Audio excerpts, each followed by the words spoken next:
Does the Ohio State offense have the players it needs to be elite in 2023? There will be numerous new starters on offense, one of them being a quarterback that makes us question a valid one to ask. You are Locked On Buckeyes, your daily podcast on the Ohio State Buckeyes.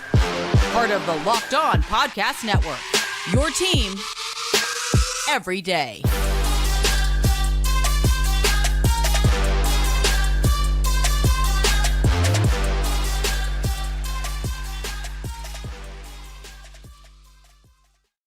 What is up, Buckeye fans? Welcome back to another episode of Locked On Buckeyes for the Locked On Podcast Network. I'm your host, Jay Stevens, also the host of the Jay Stevens Podcast. It is Monday, May 8th in the year 2023, and this episode is brought to you by FanDuel Sportsbook, official sportsbook of Locked On. Make every moment more. Visit FanDuel.com/Locked On today to get started. During today's episode, I will predict the week one starting offense for the Buckeyes in the fall. But before we get to any of that, there are going to be numerous new players on Ohio State's offense in the fall, one of them being a starting quarterback. Will it be Kyle McCord or will it be Devin Brown? That is to be determined.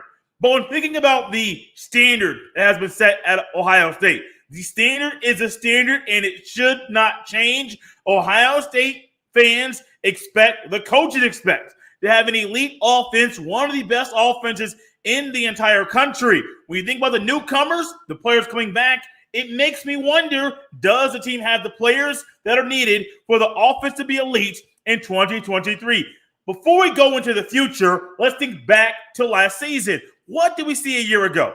We saw three players on the offensive line get drafted, your two tackles and your center. You saw your quarterback get drafted, you saw a receiver get drafted, and you saw a unit that was really, really good, that excelled, that was elite at one facet, one area of the offense, the passing game.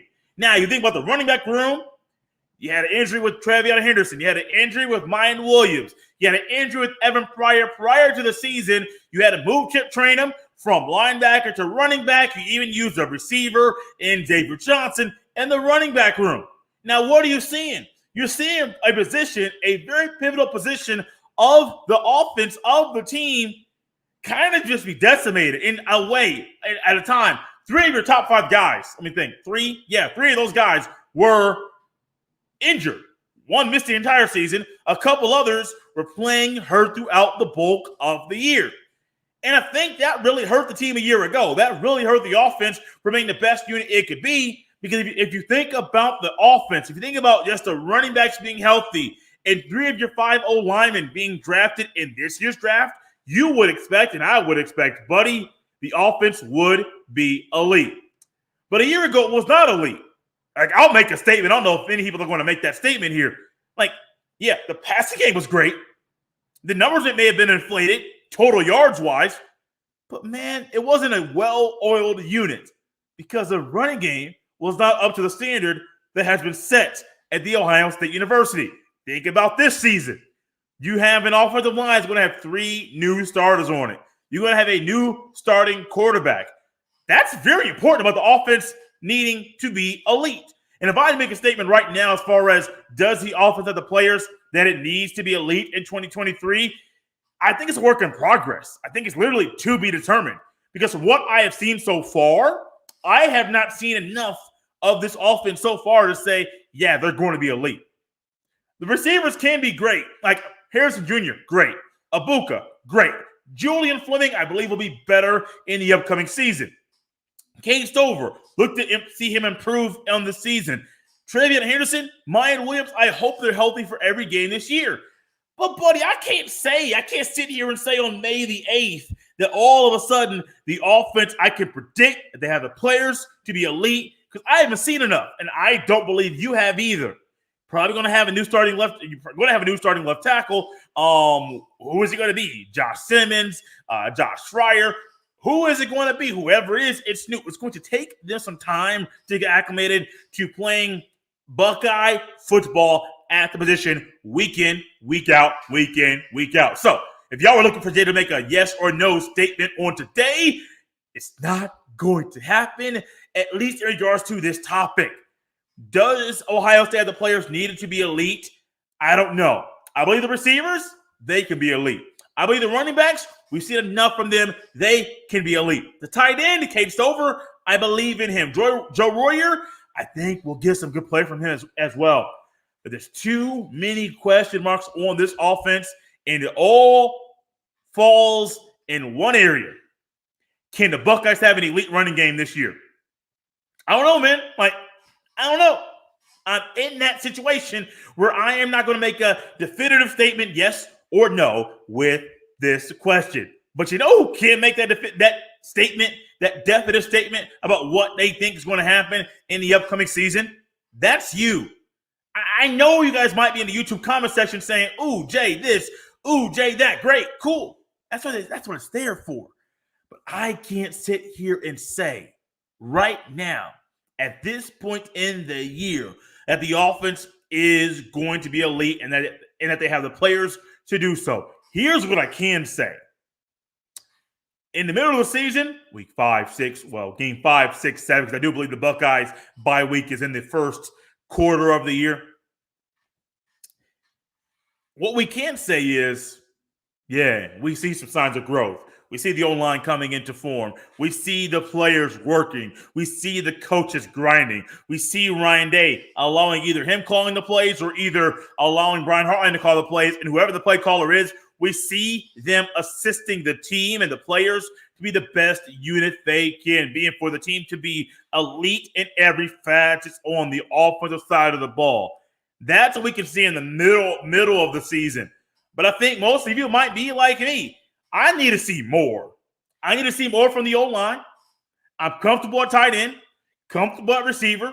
Running backs, stay healthy. Need to see a lot from these quarterbacks for us to say Ohio State's offense has the players to be elite in the fall. Ultimately, I would love for them to be elite.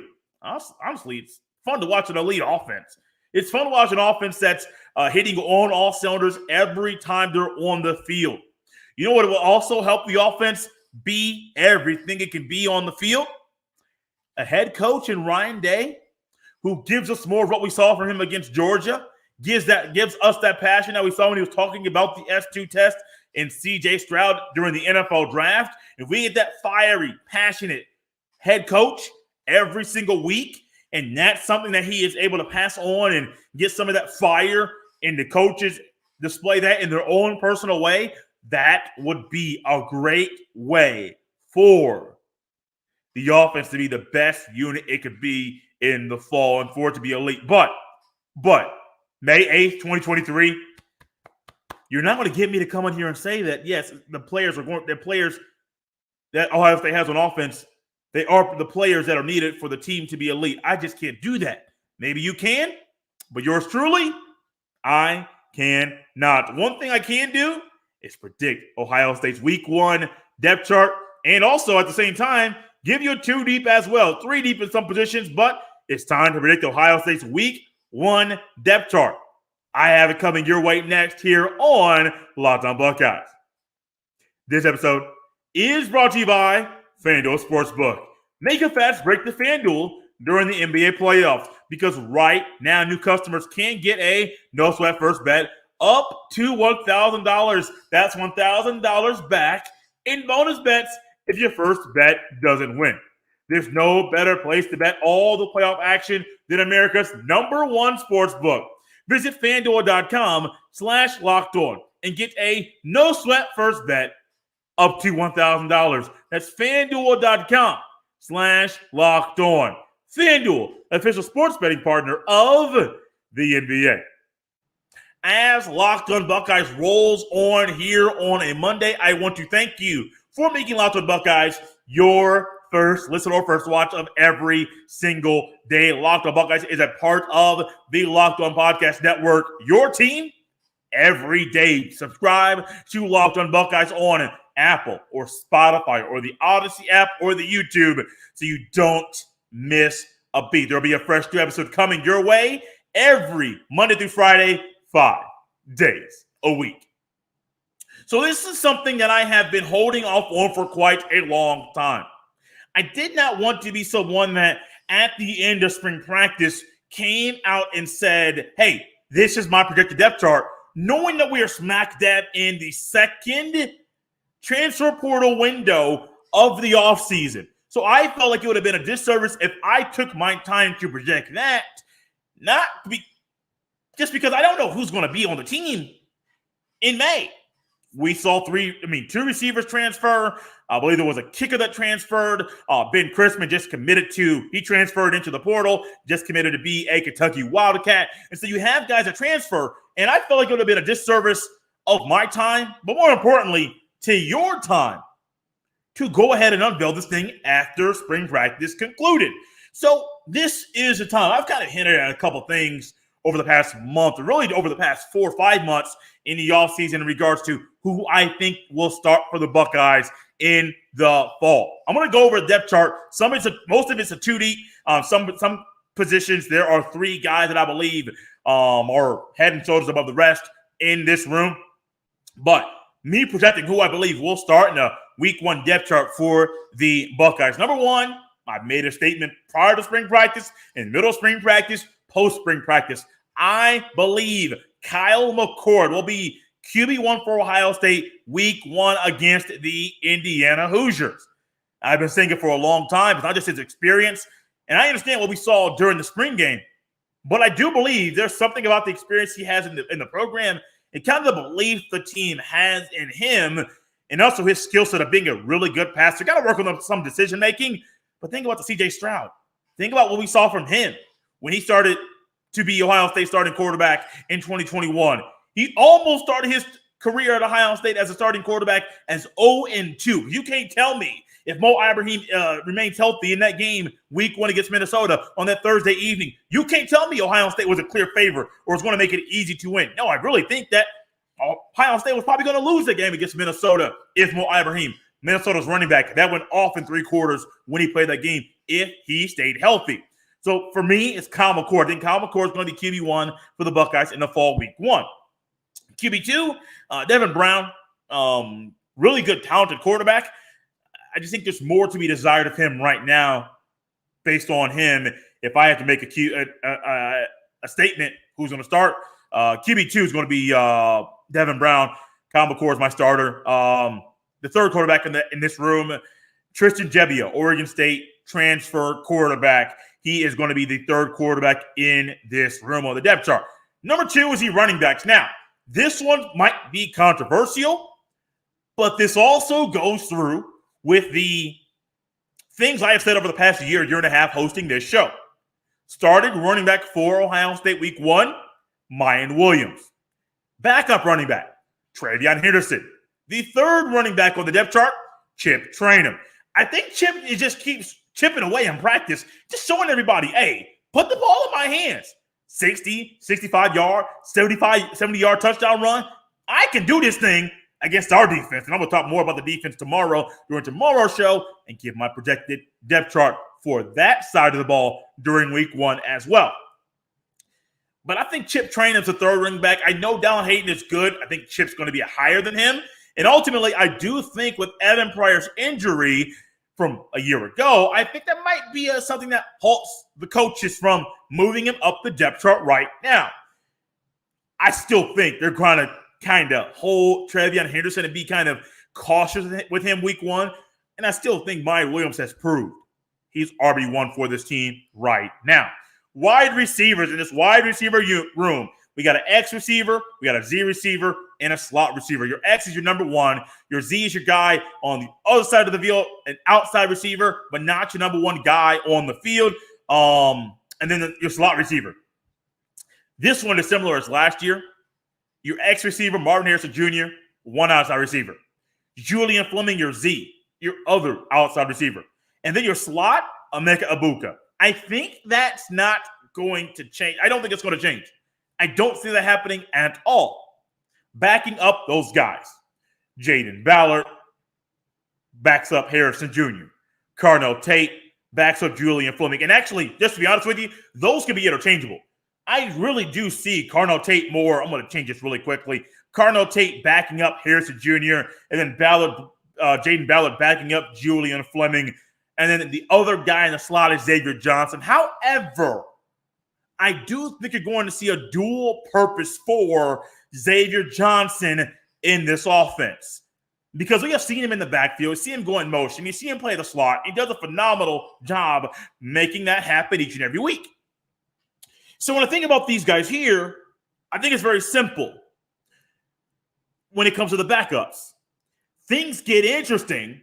How do the incoming freshmen, Noah Rogers, Bryson Rogers, but more importantly, specifically, Brandon Ennis? Because I keep hearing, even when John Garcia Jr. has been on with us, I keep hearing people say Brandon Ennis is going to be that dude. Brandon Ennis is going to be that guy. Brandon Ennis is a dog. I keep hearing these things about him, but I can only go off what my eyeballs have told me. And if I've seen with my two eyeballs, that's why with this conversation today, you're only going to see guys that have been there on campus, practice. Some of them we've seen in the spring game. You're going to see that. So, a little recap here. Quarterback depth chart week 1. Number 1 quarterback, Kyle McCourt. Number 2 quarterback, Devin Brown. Number 3 quarterback, Tristan Gebbia. When it comes to the running backs, number 1 running back, Mayan Williams. Number 2, Travion Henderson. Number 3, Chip Trainum. In regards to the receivers, some skill positions. Ex-receiver, number 1 receiver, Marvin Harrison Jr. Outside receiver, backing him up, Jaden Ballard. On the other outside receiver, Julian Fleming. Backing up Harrison Jr., Carnell Tate. Backing up Julian Fleming, Jaden Ballard. Now, I will add this, though. Fleming better show us something. Because Ballard and Tate and Ennis and Rogers are coming. And so if I'm going to sit here and say Julian Fleming is a clear-cut guy week 1, that's great. I still think that's true. I also think these young receivers are going to push him to be the best receiver he can be and be even better. I think Fleming's going to be a lot better in the upcoming season. But also, if we don't get that production, expect a change. Then also, ultimately, the slot receiver, starting Emeka Ibuka, probably going to be a punt returner as well. And then Xavier Johnson backing him up, probably going to be a kick returner. So you got some skilled guys, elusive guys that are shifty, that are going to be in this slot room. And I think, honestly, I ain't got no questions with those guys. Now, the previous conversation, you say, Jay, does the offense have the players to be elite? And you say no. I'm going to say something I said earlier. I'm going to say it once again. I don't have a problem with the quarterback, running back, or the starting receivers for the Buckeyes. I think those guys can be elite. I think those guys will be elite, whoever the starting quarterback is. It's everybody else we're going to discuss the rest of the show. We got the tight ends and 5 offensive linemen to go over next right here. As I predict the week 1 starters for Ohio State's offense, you can only catch it here next on Locked On Buckeyes. Thanks for making Locked On Buckeyes your first listen every day. Make sure you join the Everydayer Club because later this week we will hear my crossover with Aaron Freeman, the host of Locked On Falcons. Recorded that thing with him. Will be on his show, and Aaron and I will discuss Zach Harrison being drafted by the Falcons and also a little Jeffrey Okudah conversation as well. You don't want to miss it. It'll be here later this week on Locked On Buckeyes. So we went through the offense, part of the offense, quarterback, running back, 3 receivers. What about the rest of the starters for Ohio State week 1 against the Indiana Hoosiers? We're going to go tight end first, have a little important conversation about that. And then ultimately, 5 offensive linemen, which ultimately, I do believe, the Buckeyes offense wants to be elite. It hinges on those 5 guys. I have not seen enough from them yet to say that they can be a well-oiled unit in the fall, so that goal could be accomplished. Starting tight end for the Buckeyes, it's self-explanatory. I do believe it'll be Cade Stover, and I do think of coming back, he would have been drafted this year. And I talk about the Buckeyes only having 6 draft picks. I think Cade Stover would have been drafted probably around 4, maybe round 5, but also could have been round 3 because there are a lot of tight ends taken round 1, round 2. So Case Stover could have been a round 3 guy this year. But ultimately, I still think he could be a solid day 2 pick next year, late round 2, early round 3, because I do think he's going to take the next step in his career. Also, backing him up, I do believe, will be Joe Royer, backup tight end. I think the third tight end here is going to be G. Scott Jr., but I'm still not sold on him, man. I am not. And I'm only saying this due to his experience with the program and the coaches that are there. Because ultimately, I do think Jelani Thurman is coming. Jelani Thurman, freshman tight end at Ohio State. He is coming. And if G. Scott Jr. does not figure this tight end thing out, and if he's more of an H-back, more of that Mitch Rossi role, which I still am questioning, can he be a good enough blocker to be an H-back for the Buckeyes in that Mitch Rossi role? I don't know. I also don't think so. But, buddy, let me tell you, man, it's going to be tricky because that's where some of the questions start. Who's backing up Cade Stover? How solid is number 2? How consistent will number 3 be when he's on the field? I have not been sold on G. Scott Jr. as being a backup tight end for the Buckeyes. Blocking needs to work on the blocking. And also, catching when you gain weight is not as easy as you think. It may be easy for some, but ultimately, route running is different when you're coming off the line in a three-point stance versus when you're split out wide like he was early in his Buckeye career. A lot of things going on with him. And ultimately, I do think it's going to be a lot of really interesting to see how this thing works out. Offensive line. First guy we're going to go through is, we're going to go left tackle, left guard, center, right guard, right tackle. We're going to move through this thing pretty quickly because we're almost out of time. I don't think Josh Simmons would have transferred from San Diego State to Ohio State. The Buckeyes were not planning to start him this year. So I think you're starting left tackle week 1 against Indiana Hoosiers. Is Josh Simmons a transferred offensive tackle from San Diego State? Backing him up will be George Fitzpatrick, and then backing him up will be Luke Montgomery. Left guard for Ohio State starting in the fall, Donovan Jackson. Now, there has been some speculation.